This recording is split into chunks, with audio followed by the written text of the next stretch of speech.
Ladies and gentlemen, welcome to the Westdale Theater. Please welcome our host, Mike McCurley, and tonight's special guest, Tim Tickner. Whoa, yeah. Oh, what a crowd. Hey, look at Tim Tickner, the one and only, right here at the Westdale. Good night. Oh, that was it. Drive carefully. Don't hit my car on the way out. My car. Yeah. All right, we're going to start with a song. We are? By Tim. I'm going to fake it on the mandolin. It's going to be an iPod mandolin here tonight. Oh, yeah.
Tim Tickner! Yay!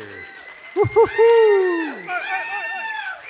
Oh, we are honored to have Tim in the house. Yes, Tim's been one of my heroes for my whole career, but we'll get into that in a bit. But yeah, welcome, folks, and welcome, Tim. Well, thanks for joining the show tonight. Well, thanks. How about a little shout out to the people who did Westdale, like brought it back.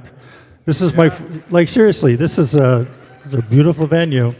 It's good. Last time I played a concert place, I think, was the Palace. Remember the Palace? Well, it's long gone, Tim. Long gone. I played with Vehicle, a Chicago tribute something or other band. Yeah. Opening up for Lighthouse. Yeah. And they said, either you sit down in the balcony or we're closing the place. And everybody went, okay, sorry. Okay, all right, the old Palace. Yeah. Yeah, I remember it well. Well, we're going to start out with a little bit of Tim's life story, because I'm sure you're all keen to hear it. Well, some of you know it. We got a fabulous audience tonight. We got a lot of musical folks out there, and friends of Tim, so they know the story. But let's start back in, I know you were born and raised for a couple of years in Niagara Falls. I was. And then what happened? Then I moved to Hamilton in whenever, just like I was like a day old or whatever. And we lived on East 19th Street on the mountain, about Fennel. And we lived in 2 rooms above my Uncle Lyle and Aunt Mary, who weren't really my relatives, but we. Okay, who's counting? And then we moved to Mohawk Road, Upper Ottawa, which was thousands of acres of farmland outside. Yeah. There was nothing there. And then we moved to Stony Creek. Nice, okay. Yeah. Well, Then I moved to Japan. No, I didn't. that's a song by the band. Yeah. Gonna move to Japan. But, well, let's get into the high school years. You went to Grimsby High, right? Well, I think that's our... There it is. there you go. Right? I think that's me there smoking. Yeah, out the outside back in the... Yeah. This is 1964. My parents thought it'd be great if I took technical trades, to learn, woodworking and electrical, and I am possibly the unhandiest person ever. And so I went to Grimsby and I met musicians. I got to tell you a story about becoming a musician. So like all of us here, we saw the Beatles on Ed Sullivan, and I remember sitting in Stony Creek seeing Ed Sullivan. I've got, that's what I want to do. I want to do that. And so I raided my mom's pots and pans, and I got knitting needles for drumsticks, and I just went mental to CKOC, every morning, and then after, and so I was like playing away, and then in grade 7, grade 8, whatever, Ricky Dove brought his drums to Christmas assembly, and it was a big set of turquoise Ajax, and he set up, and people went nuts. It was just like, it was loud, and it was chromy and turquoisey, sparkly. I also went, okay, I'm doing that. So then I got my drums for my 14th birthday, and then I've been hammering away at music ever since. And then you joined up with some band members I'd like to mention. And we have photos of Dave Van Dusen, for instance. Do we? Dave. Yeah. Oh, there he is. Look, he's doing the hammer-on thing. I do that. Now, I was lucky in that you, as a musician, you should always play with people better than you. And I lucked out, and I met Dave Van Dusen, and I met Steve Hogg. Steve Hogg, next picture. They're all, oh, look at Steve. Oh, yeah, I was on it. Oh, he's good looking. Yeah, Photoshop. Jesus. Anyway, so I was able to. We started a band called the Venturians. I named it. Oh yeah. And we did all venture stuff and like surf music. It was 2 guitars and drums. Yeah, exactly. Pipeline and Wipeout, and I did that, and I learned a ton. I was playing drums, and I'm trying to think, and then that evolved into. Bill Dillon got in there somewhere. Bill Dillon, there he is. So I was surrounded by musicians who were way better than me, which was fantastic for me because a lot of really good musicians came from Grimsby, like those guys, and I think wasn't Neil Peart from Grimsby? I know who's the I'm getting a senior moment here. The drummer for Saga. Steve Nagus, yeah. He was from, so we were like a little, I don't know what was in the water or something, but we were all, played music constantly. It was in the Ancaster water too, I think. Yeah, it was really something. I mean, this whole area had really good musicians. Good water. Anyway, good water. What about Carlo then? Let's get to Carlo. Is that him? Yeah, I think. So I don't know if anybody's ever played with a band full of Italians. They're still going. There was a lot of, discussions at band rehearsal. They get into fights over what key it would be in. Anyway, we played, it was a Chicago-y, blood, sweat, and tears-y thingy, and I played drums in it, and we played, around. And he's still going at it, right? Nice, yeah. And then we've got the next picture is just staken out in the front of the West. Oh, look at that guy. That Dan guy. Now, tell us the story of that, because I never knew you went back so far. So the first time I was ever in a recording studio was my first wife. she got me a gig. She was a model, and she was doing runway modeling at the Queen Elizabeth Building at the CNE. And she said, my husband writes music. And she was gay. No. And so I actually got paid. Actually got paid to write some music, which was fantastic. So I don't know how I ended up at Danny's, but Danny had a studio with his brother in Ancaster, which I'm sure you know. And so I'd never met him. I don't know how I ended up there. Oh, I know how I ended up there. We used to do gigs at the Ottawa Street Y. The Queens on the Ottawa Street? Yeah. Yeah, the Queens. Yeah. And Danny was in a band called The Wort, the Pig, and the Gentleman. The Wort, the Pig, and the Gentleman, yeah. And he was really good, and I think that's how we connected. Anyway, so I walked in, and Danny was engineer, and Bob was doing his thing, and we recorded, like, I don't know, half an hour of music, and I found out later from Bob Lanois, we did a photo shoot at my place, and Bob Lanois was, and Ian, or every Ian Thomas is here, he was part of it.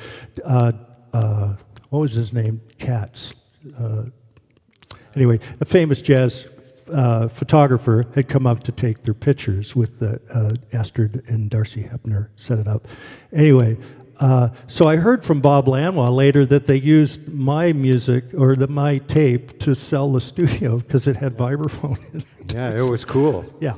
So anyway, when I met Danny here when he played, and I'm a huge Danny Lanois fan, like huge. And so I went up to him and I said, "So whatever happened to you?" Apparently, it just disappeared. Anyway, LA. That's the Lanois story. And we have, I didn't know that you played with Ian in the Boomers way back. Yeah, Ian and I have been friends. I was a jingle guy for forever.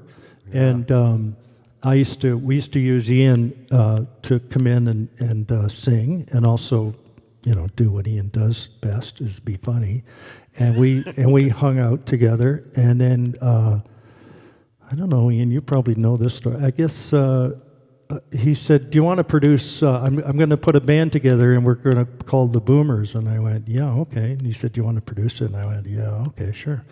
And so we put a band together, and we recorded, and we went to Germany. Whoa. And we were huge in Germany. We were like the Beatles for a week.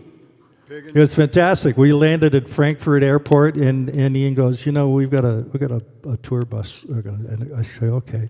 So we're waiting outside of Frankfurt Airport, and this little blue Econoline van pulls up. And this guy, I forget what was his name. Anyway, he goes, "Hello, Boomers, yeah?" And I said, "Yeah, it's the Boomers." And he said, "Okay, it's just a van. We're all going here." And Ian goes, "There's no fucking way we're going to get in that van." And so we headed off to the train station, and we took trains everywhere. We went to, I don't know where we played Frankfurt, and we did a TV show in Berlin, and we had a blast. And we were like famous for 10 days. Nice. Well, he's famous for a lot more, but people knew the songs, and yeah, it was great. Big in Germany. We were big in Germany. I know, the Boomers were huge. So was David Hasselhoff, or what his name is. He was big, really? too. It's about the Germans, Tom Waits wrote a great song called "I'm Big in Japan." He did. So that's the next thing, I guess.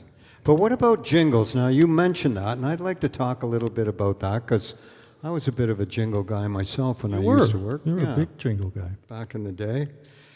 So this all started in the 80s. You're living on Mississauga Road. Not right at the 80s, but I was scuffling around playing vibraphone. I played about a year at the Zanzibar Tavern playing drums, which was an ideal gig if you ever. It was naked women and $160 cash a week. Sweet. So, heaven, hello. So anyway, what did you ask me? No. Well. I forget, but you were on Mississauga Road. You jingles. mentioned you mentioned the Vibe Zone. We do have a shot I think of you playing the Vibes in Toronto back around that time. Okay. It's coming up here. It's pick number 8, I think. And, that's good, yeah. There we go. There we go. He's there in the background. That's me playing the vibraphone with Peter Mueller, I think, on guitar. And that's one of my wives in the foreground. With the big hair? Big hair. Big hair. Okay. I forget her name, but I'll never forget what's her name. Yeah, she was terrific, whoever she was. And then there's another I think I bought her a house.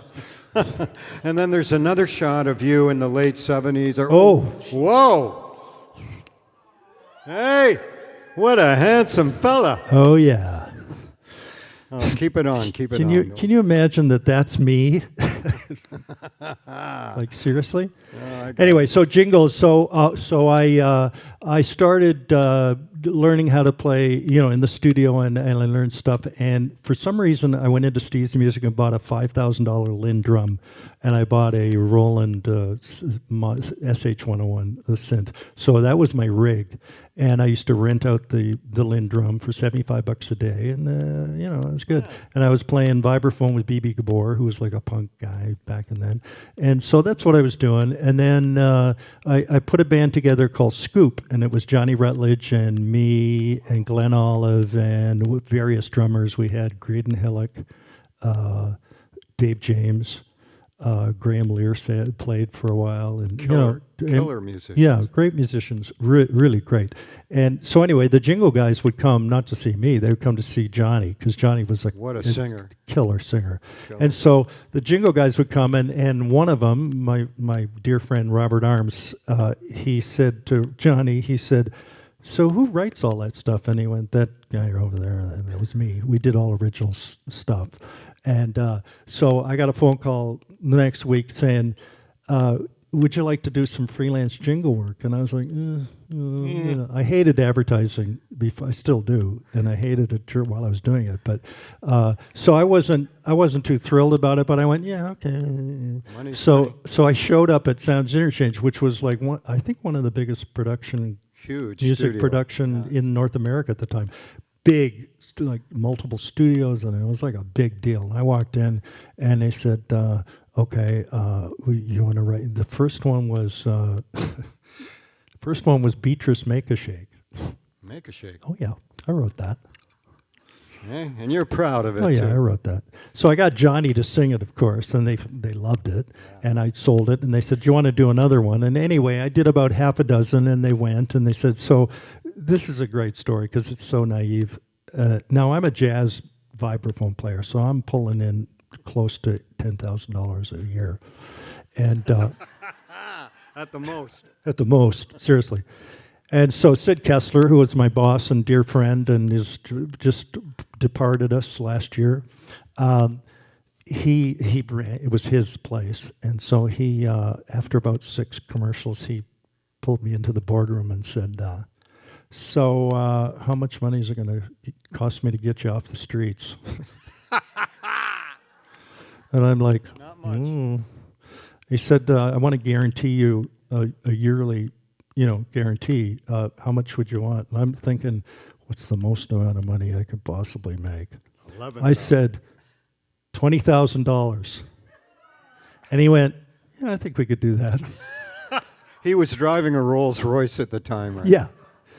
Now, I went through the guarantee about in 2 months or a month or whatever. But anyway, so. Hey, well, while you're there, can we just back up a bit? Because you got a bit ahead of my pictures. Oh, like I want to show, here's your house on Mississauga Road. No, don't. Okay. Okay, good enough. And then, whoa, swanky. I built that by hand. Yeah.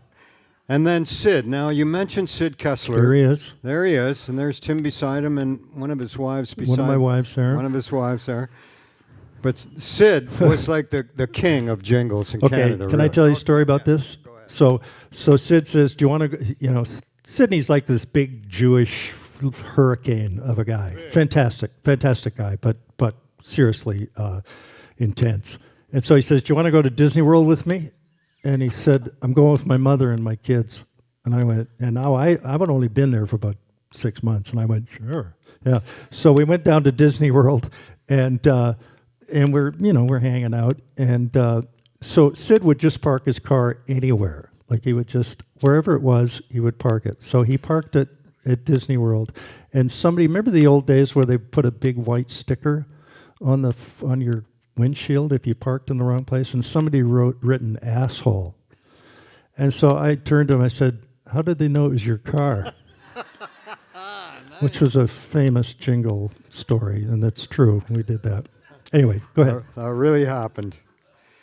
So then, yeah, you kind of got ahead of me, but I know when Robert Arms, Robert Arms and Terry O'Reilly and Sherman, those guys started Pirate Radio. Yeah. Right? Mm-hmm. Which was sort of like the big radio production company in Toronto. They asked you to join, and I believe you said no way. No, I was on a different wife at that time who lived in Colorado. Right. So she was geographically, not available. So I went, no, I'm gonna go live on a ranch in Colorado. Nice. And so I passed on the pirate thing, and they did really well without me. It's not like it was a big deal. So I 1990. And that was Robert Arms that kind of started that. Yeah, Robert with Rick Sherman. Here's my little surprise. I found out today from a friend of mine who wrote the book, Brian Bradley, wrote the book on Craig Russell. And we got a picture of you and Craig and Robert Arms here. Oh my God! Hello. And we did a book opening or release or whatever they call it with books there back last year. Wow. with the author, and I learned all about Craig. Craig was a lovely man. Like he was. It was really my first experience with somebody who was actually gay. Because I really did. Like I'm from Stony Creek. What do I know? And he had done. Was it Outrageous? Like a big movie. Yeah. And he was fantastic. And he came in, and Sid had this idea about doing, I think it was a gay dance song. So Robert and I wrote this song for Craig, and Craig did it, and I forget what happened, but that was Craig, and I don't think he's with us any longer. No, he did. He died earlier. He did. But what a guy. He looked like John Cleese in that. Yeah. So, and that's about when you were living in the beaches, I think. Yeah. Okay, yeah. Good, because that's my next photo. These are all. I also hand built that house. Okay, and I have my next shot is you working with Atlanta Miles and Chris Ward. That's not the right shot. That's your studio in the beaches. Yeah, and by the way, Jane Eastwood's in the crowd somewhere. Jane is here. Famous wherever she is. Jane Eastwood. And Jane used to live about 50 feet on the other side of that window. Oh, really? Yeah. Right? And we never knew each other. We didn't. Jane lives about 100 yards from me now, and so we're good friends. But, yeah, she lived over there. Anyway. Okay, but back to Atlanta Miles and Chris Ward now. What's he, cutting her hair here, or what's going on? This is before they were famous. I had, we would have parties, and Chris, I did Alana's demos. I cleverly didn't get on the album. Smart move on my part. But I did her demos, and Chris and I we're still very good friends. And this was, and they were an item. Chris and Alana, they lived together, and then I was with Chris on a motorcycle trip in Colorado when Black Velvet went to Billboard #1. Nice. Yeah, it was pretty exciting to be that close to somebody who's actually doing something. Yeah. Well, and now that brings us to the point where I'd like to play a few of your jingles, because people, you're going to know these. The first one is my very favorite jingle that was ever written, next to African Lion Safari by Ed Roth. But African Lion Safari. But this is so good. So let's roll the tape. Taxes, photography.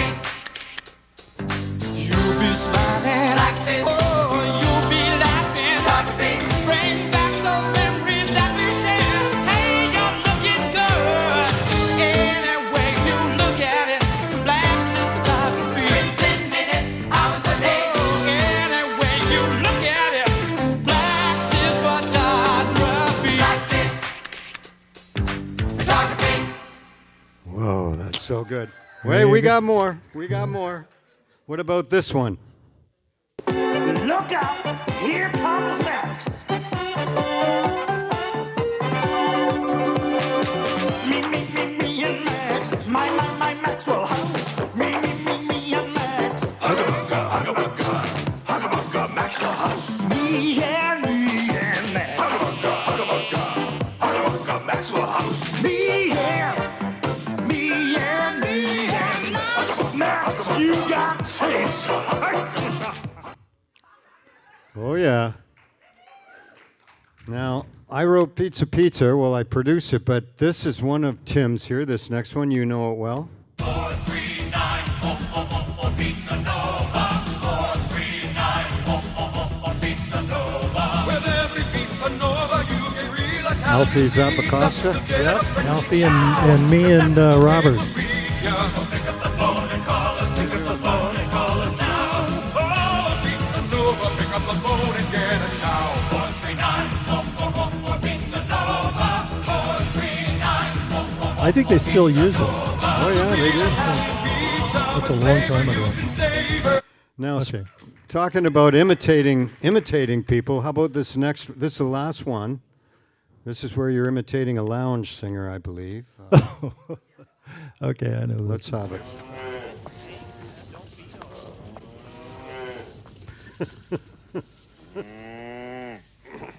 Can you imagine how much I love you? I know the only one for me, yeah, could ever be you.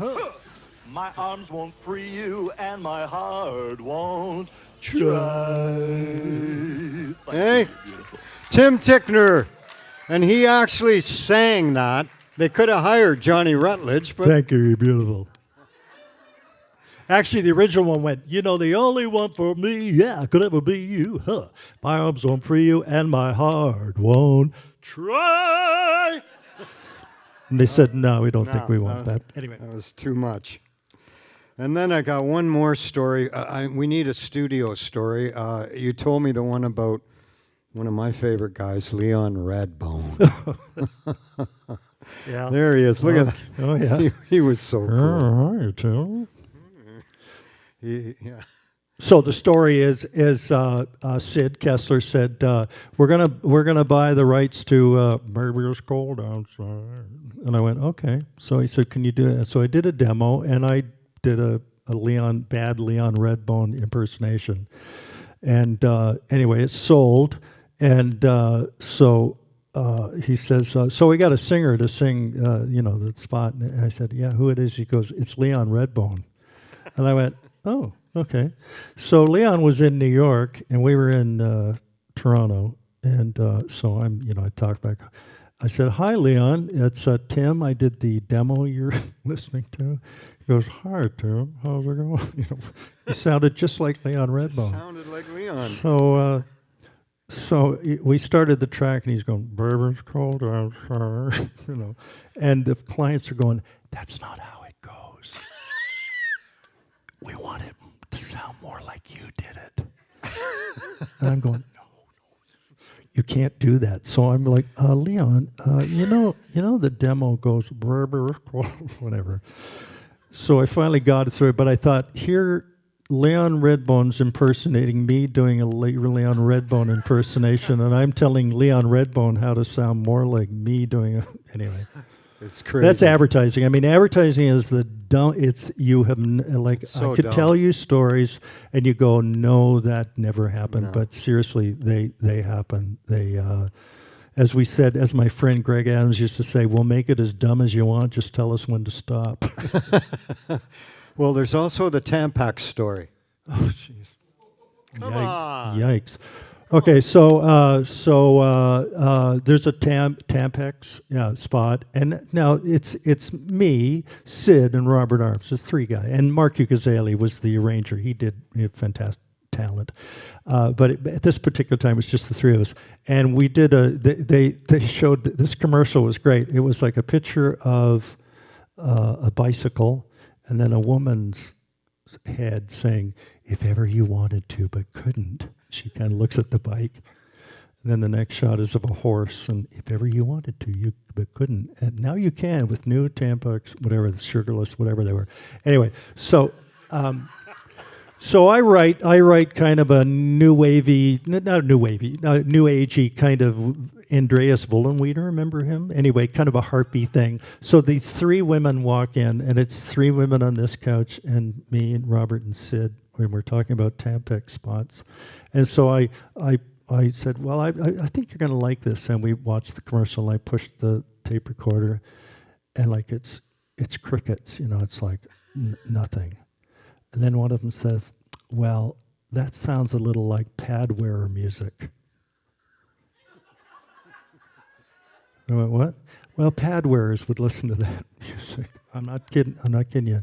So I said, well, I had originally written a ragtime spot, but of course that just went, over. Yeah. And so we finally, when you're writing music for people's approval, you just tweak shit, right? You just go, how about this? And you do nothing, and they go, oh, that's good. That's way better. Like it's just a dog and pony show. Anyway, they left, and the advertising agency said, you have no idea about these girls. He said the first day in Australia, they had us change the color of the sand on the beach. Oh, yeah.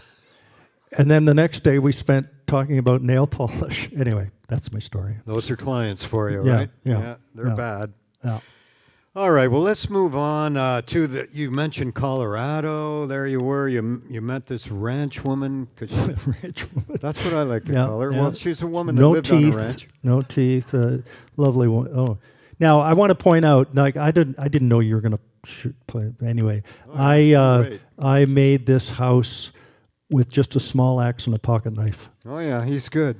Like there was a lot of I hacked and hewed to put that house together. Ewing and Whitley. Another wife has that house. And you worked nearby in a small cabin, I believe. That was my studio. Yep. You can see the satellite dish on the studio, and she said, "You go put your stuff in that little shed." And I went, oh, "Okay." And we see the Harley there. Yeah, well, we're motorcycle guys, you and me. Yeah, there. Oh, There I there am. it is. That's Oh. a FLH 1984. 5. You're close. Yeah, you're really Somewhere close. in there. 86. I had an 83, just like that. Yeah.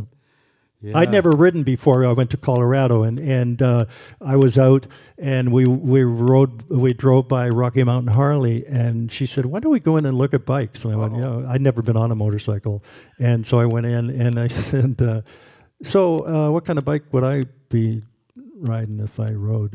Not that I had a license or anything." And he said, "Well, you need something like that," and so I bought it, and then I learned how to, ride a motorcycle. And I was a huge motorcycle guy for 25 years. And I lived in Colorado and California and rode around. And then you moved to California I after did move to Colorado, California. and we got a shot of that. Mm. You were living right near the record plant, I believe, in I was 2 blocks Sausalito. from the record plant. That would be San Francisco on the right-hand side of the window there. And that's Tiburon. Over there, and I lived there for 4 or 5 years, I think it was. And you lived, or your studio was on the ferry. Yeah.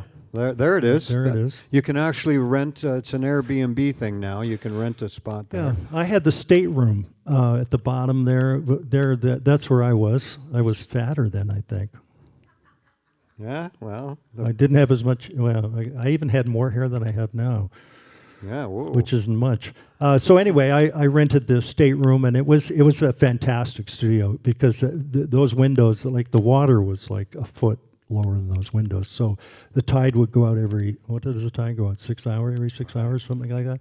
And so if you've never seen what happens with nature over when the tide goes out, it was really fantastic. It was a good place. Neat. But enough of the U.S. You eventually got tired of that and kind of came back, right? Yeah. Came back to Toronto, I believe, and Yeah. lived on the beaches. Yeah. Okay. Yeah. And but that is about when you developed a bit of a problem with your hands.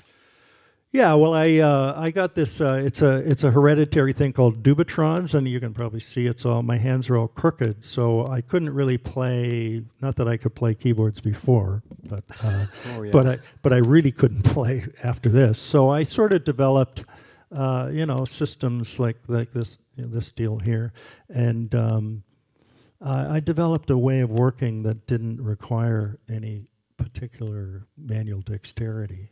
And it's called Viking Spread. My dad had it. I think my brother has it. Oh. Yeah. And it never goes, you can get it fixed. I had it fixed when I came to Hamilton. I had a couple of operations, but they kind of go like this. Mm. Yeah. Yeah. But it's wonderful that And you... my back is not very good either. And my eyes and my ears. And Oh, yeah, we're getting old, I have to Tim. pee a lot. I got to go right now. No. Just But- go behind the couch. Okay. Oh, boy. So, well, that's, that's a lot of history there. So I think we can just move into music at this point. Enough about you. Let's hear your music. Okay. That's what I'm thinking. I should explain what's going on up here because you can't really see it. About 3 or 4 months ago, I decided to not use computers these are computers, but not laptops. And I'd worked on computer programs since 1984, really. And so I wanted some way to play something that's totally different. So what I did was, if you're at home keeping score, this is a launch pad, and this iPad is screwing up because it was perfect for a couple of months, and now it. Okay, so this is a Launchpad X, and what it is, I don't know if you can see it. It's 64 buttons, 8x8 grid, and what I do is there's a program underneath the program here, and it plays this thing, and it's kind of a keyboard. I can't really see it that great, but anyway, and let me just move over, and this thing here. Is an iPad Pro. It's with these new M1 chips. If you're thinking about getting a Mac, get one with the M1 because they're lightning fast. And I just decided that I liked looking into a thing with like this, so I can do this. And so it plays a DJ program and videos, which I liked. So. Like I said, it's a little iffy right now because it's all brand new software. Anyway. And it's never been out of the house, has it? It's never. This is the first time. I've never played this thing in front of anybody, so this is a little bit, mind-boggling when you think One of thing, it. just before you start, I forgot to mention the Shaolin Club. Is that how this all started? Yeah, it kind of did. I got a Ray Solomonic, who used to own the Bar Unlocked, very good dear friend. He let me play there for about 2 years, and I would play similar to this. It's called a push, and I use a laptop. And I played there for 2 years, and then he lined up a guy who they were starting a dance club on James Street called the Shaolin, which was born and raised, and it was a thing. So I went in, and they said, "Do you want to DJ?" And I said, "Well, I've never DJed before, ever. I don't know how it works." And he goes, "You'll be fine." So I did that for 2 years until there it is. I did it for 2 years before the pandemic shut everything down. I was a co-partner owner guy, and anyway, so I learned a lot about electronic music and DJing, which I didn't know anything about DJing. And DJing is really interesting because you really have to read the room because you can really kill with one song. You can, like, I would have the dance floor packed, and I would play some song that I liked or whatever, and it would just be, they were gone. So you learn in a hurry, and I used to do 4-hour sets there, which for a man in his 70s is quite a lot to, without going to the bathroom once. And so anyway, so the iPad plays, and this is a mini iPad, and this is a program called GeoShred, and it's a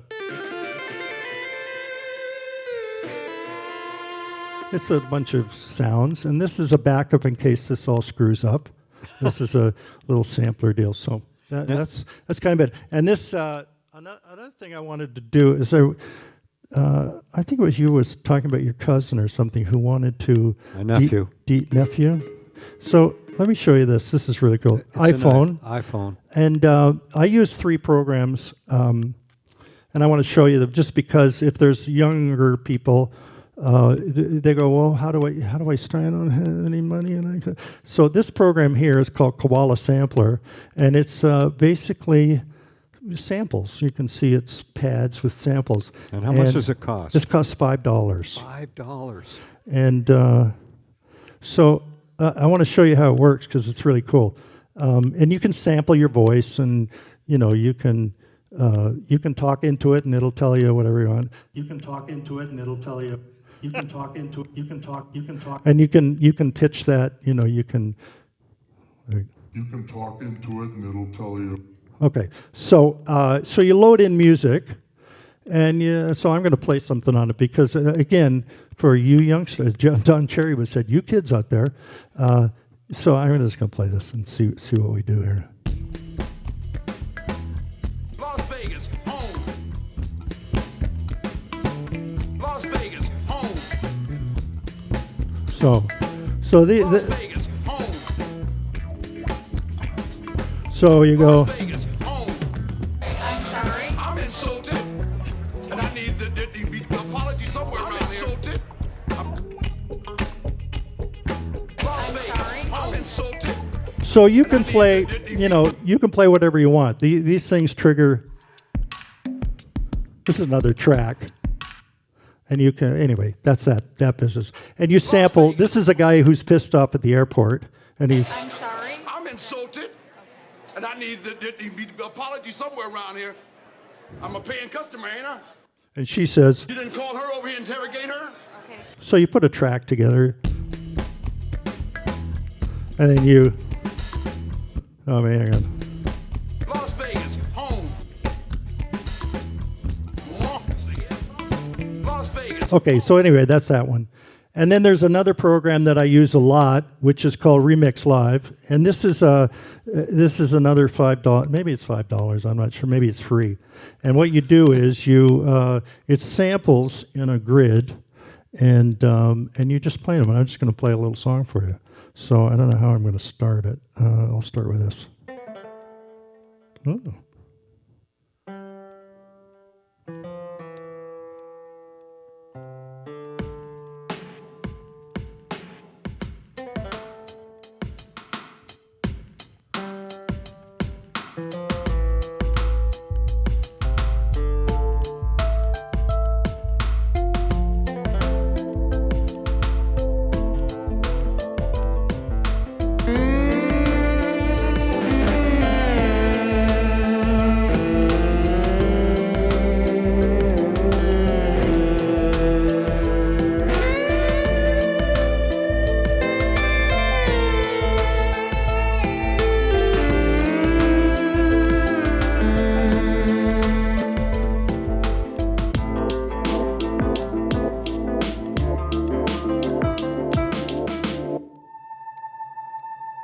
Anyway, that's what it does. Cool. Hey. And then the other one is, this is, you could play along with this one.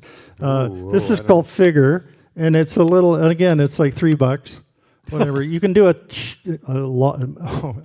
So my mom phoned me yesterday, and now I'm 70, I'm going to be 72 this year, so she goes, so you can figure out how old she is. And she said, you're not going to swear, are you? No swearing. I said, no, I'm not going to swear. And she said, and be careful what you say because you heard what happened to Whoopi Goldberg. So there goes my Holocaust jokes. Yeah. Anyway, so I'll just play it. So this is 3 parts. All you do, it's great for jamming, if I can get it right here. Maybe is it working? Maybe a lot of this shit doesn't. Oh yeah. Oh, I'm going to write it. So I'll write it on the spot. So we'll go into record, and we put a little kick. 3, 4.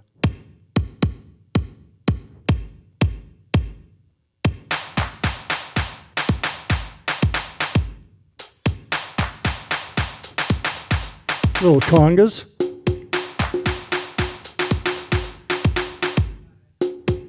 I'm gonna put a bass part on.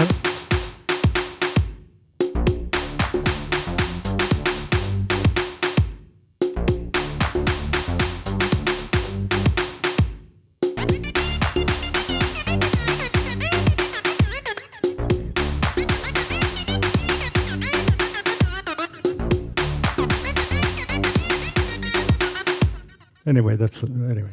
All on the iPhone. So you know, if your kid's out there, you know, you can. The technology is quite mind blowing. It really is, especially in the last year. It's really leaps and bounds. Like it's really something. Anyway. So play us some more. Okay. Again, the iPad's kind of screwing up here a little bit, so I'm just going to play. This is sort of like the '80s with MIDI. Right? Remember the MIDI age when nothing really talked to anything?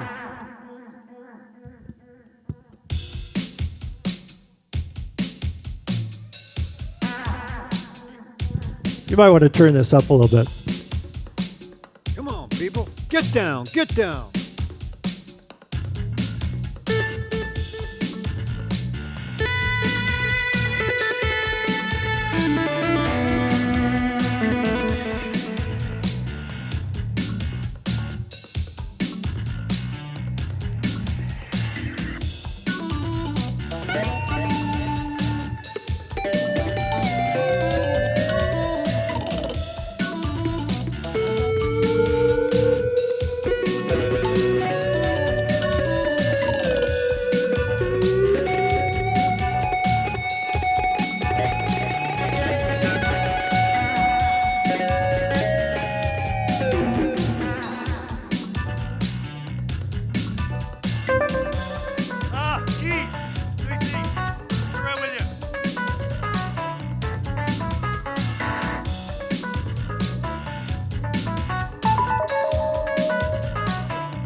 Anyway, come on. These are all tracks I've written. I've been out in a writing frenzy for about a month, so these are tracks I put together.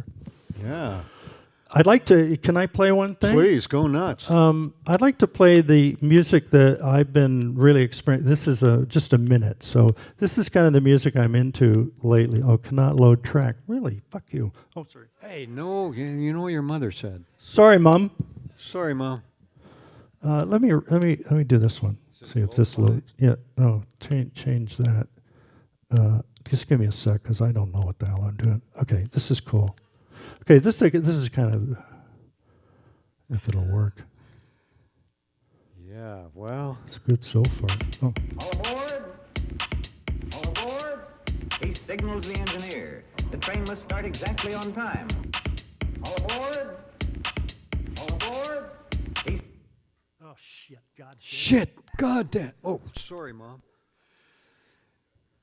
start exactly on time. It's a little iffy, so.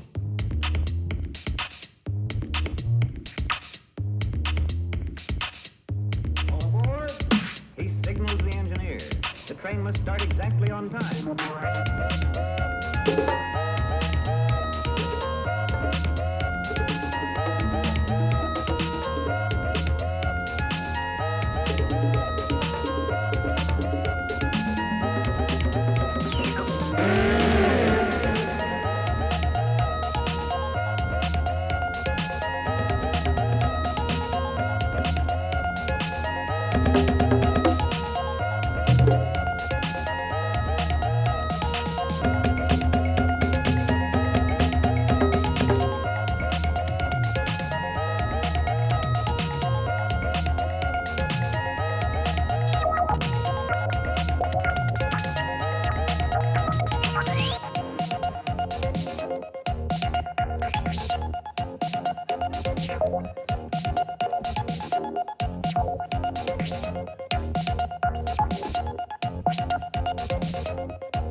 Hey, there's another one.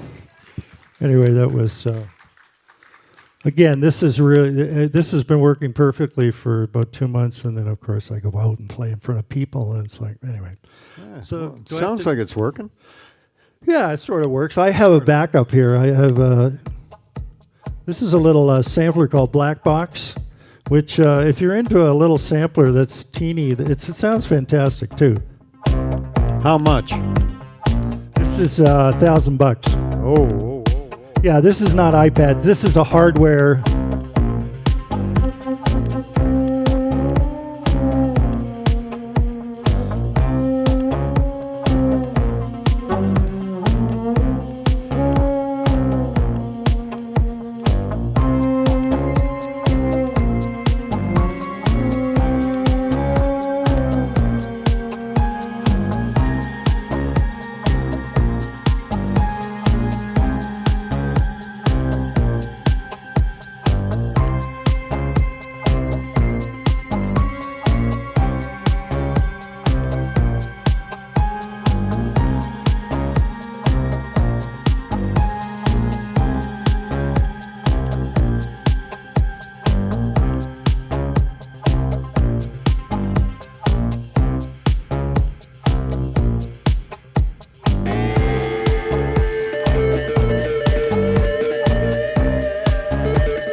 Hey, Tim Tickner, people. Whoa. Sorry, it's a little rough up here, but you know, whatever. Is that the sort of stuff you do at the Shaolin Club? This is a lot weirder than I do at the Shaolin. That's what I thought. I mean, the Shaolin was an interesting experience because about for an hour and a half I played weird, this stuff because, those clubs don't get started really till 11. So I go on at 10 and I play an hour of weirdness and with videos, Yeah.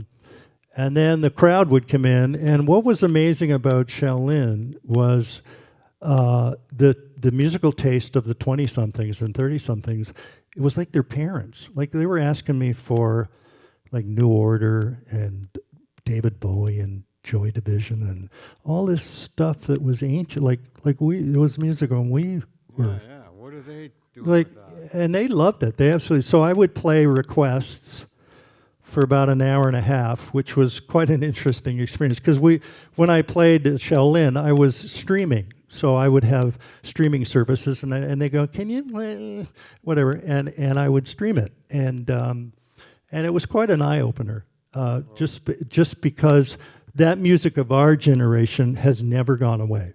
No, that's true. It is just as strong as it ever was. Like all that English invasion stuff.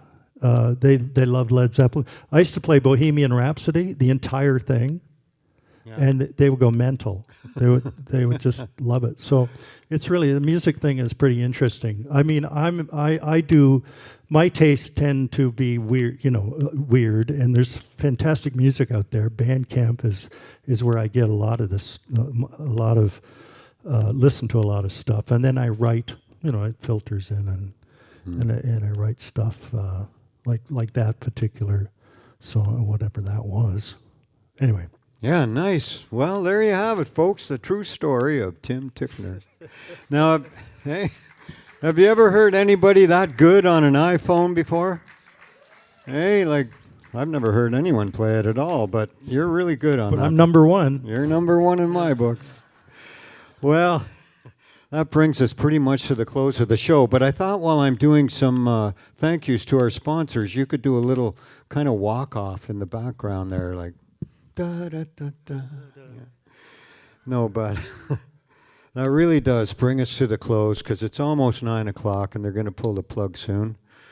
I know Tim could go all night, couldn't you? I could, yeah. At least till we have to go to the bathroom anyway. Yeah. So, I want to thank Tim for joining us. Let's all give a big hand to Tim Tickner. That guy is the real deal.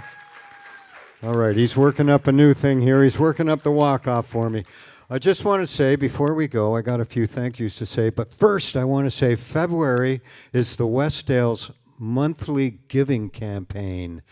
See, folks, we're a non-profit organization, as you know, so we don't make any profit. We haven't made any money at all for a couple of years here. The doors have been closed, I think, about 80% of the time in the last 2 years, the doors have been closed. So it's been kind of slow. So we're just trying to get people to donate a little, especially if you could do that monthly donation, even if it's just $1. Or $5 a month would be really sweet, or $500 a month would be fine too. Whatever you got, just please donate if you can. Okay, so the thanks. I want to thank our production crew back there. There's so many things back there going on. Yeah, this is high tech. Go look at the wires back there that Mark's got running. Mark and Jordana back there, they got more wires than a studio had in the 80s back there. It's crazy. So, and then I've got my main partner at the Westdale, Neil Miller, our executive director. Thanks to Neil. Couldn't do this show without him. We got our great sound crew and lighting crew, Norm and Sean from Long and McQuaid's. Remember, we used to go there when they only had one store on Major Street in Toronto. Remember that? Long and McQuaid's are all over the place now. And for our sponsors, first we got to thank Marie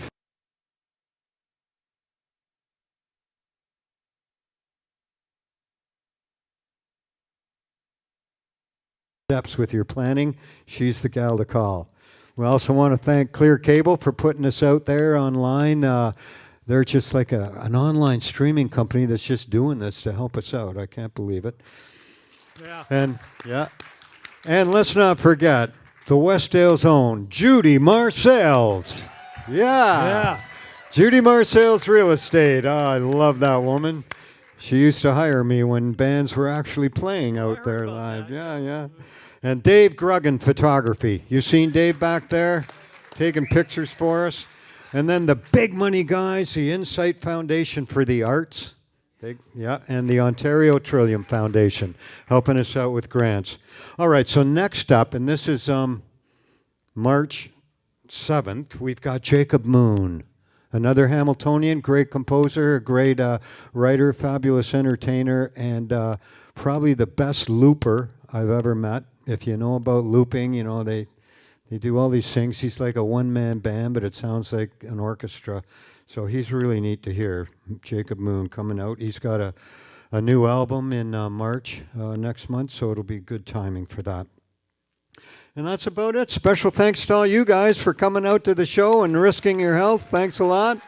And thanks to all you folks online out there watching in your living room, your bedroom, the toilet, wherever you are. Thanks for watching. All right, that's it. Here's a little walk-off music. We're going to walk off. We'll see you all later.